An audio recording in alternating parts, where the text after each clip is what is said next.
YCP నిన్న చూశాను. ఒకటికి 85 ఓట్లు వచ్చినాయి మంగళగిరిలో పోటీ చేసి ఒక లాయర్కి 85 ఓట్లు వస్తే మంగళగిరిలో పోటీ చేస్తే మాజీ జడ్జి అతని పేరు ఏదో ఉందిరా శ్రావణ్ ఏదో ఉంది 85 ఓట్లు వచ్చినాయి. అతను కూడా నేను రేపొద్దున ముఖ్యమంత్రి అయిపోతాను, ముఖ్యమంత్రి అయినప్పుడు ఏంటని మాట్లాడుతూ ఉన్నారు. అంటే ఈ కామెడీ పీసులందరూ కూడా ఏదో మాట్లాడుతూ ఉన్నారు. కాబట్టి ఇవన్నీ పెద్ద పట్టించుకోవాల్సిన అవసరం లేదు.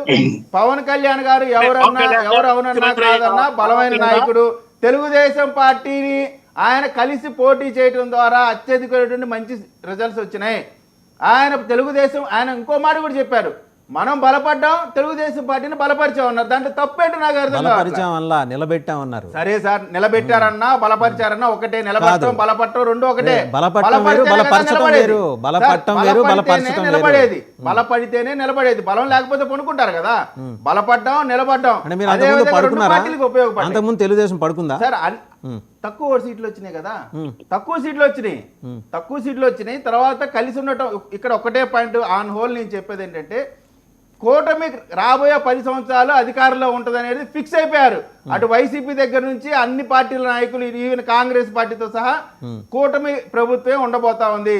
దాంట్లో ముఖ్యమంత్రిగా చంద్రబాబు నాయుడు గారు ఉంటారనేటువంటి పవన్ కళ్యాణ్ మాటని వీరు జీర్ణించుకోలేకపోతున్నారు. ఎందుకంటే కూటమే ఉంటుంది, మాకు అవకాశం లేదనేటువంటి దుగ్ధ ఈరోజు ప్రతిపక్ష పార్టీలో కనబడతా ఉంది. ఒకసారి వాసు, మీరు బాగా అలిసిపోయినట్టున్నారు. ఒక చిన్న సబ్మిషన్ అండి, అందరికీ నమస్కారం అండి. అందరికీ నమస్కారం. ఒక్క చిన్న సబ్మిషన్ చేసేస్తే ఆయన మాట్లాడినవ్వండి.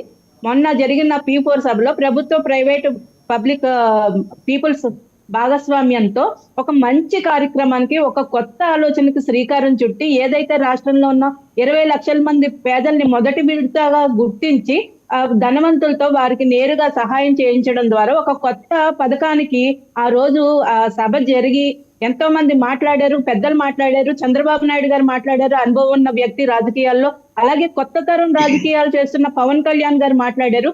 ఈ స్పీచ్ మొత్తం వదిలేసి కేవలం ఒక్క పాయింట్ పట్టుకుని కోడిగుడ్డు మీద ఈకలు పీకుతూ ఈ అంబటి రాంబాబు కానీ సోకాల్డ్ పెద్దలు కానీ, అంటే రాష్ట్రంలో ఒక్క సీటు సాధించలేని కాంగ్రెస్ ప్రభుత్వం కూడా ఈ రోజు సత్తా లేదన్నాడు పవన్ కళ్యాణ్, సత్తా లేదన్నారు. ఏం సత్తా లేదన్నారు అయ్యా? 2014లో ఆయన ఒంటరిగా పోటీ చేసే సత్తా లేదన్నారు.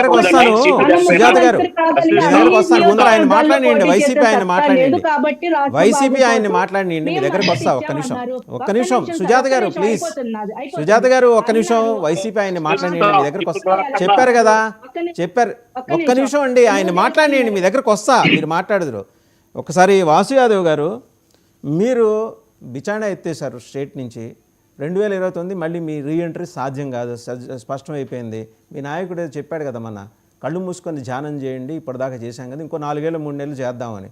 అలా చేస్తూ ఉండండి, వీళ్ళు కూటమి ఇంకో 15 ఏళ్ళు పరిపాలిస్తుంది. మీరు ఎట్టాగు జనంలోకి రారు, మీకు బోల్డ్ నగడతలు ఉంటాయి, 7 ద్వారాలు ఉంటాయి మీ నాయకుడిని చేరుకోవాలంటే. ఆధార్ కార్డులు, పాన్ కార్డులు, తర్వాత ఇంకా ఐడెంటిటీ సర్టిఫికేట్లు సబ్మిట్ చేస్తే కానీ మీ నాయకుడిని చేరుకోలేని పరిస్థితి. మీరు మారరు, ఫిక్స్ అయిపోయారు. అందుకని జనం కూడా వాళ్ళకి ఫిక్స్ అయిపోయారు.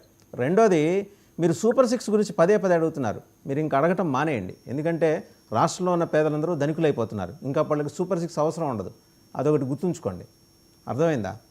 సో అలాగే మీ సోషల్ మీడియాలో తాపత్రయపడిపోతున్నారు. ఈయన అన్నట్టు, నేను అనలేదు, ఆయన అన్నట్టు మీరు తాపత్రయపడిపోతున్నారు. ఏది, పవన్ కళ్యాణ్ గారు యూటర్న్ తీసుకున్నారని. దాన్ని వ్యూహం అని ఈయన అంటున్నారు, మేడం సుజాత గారు కూడా అంటున్నారు. మీరేమంటారు?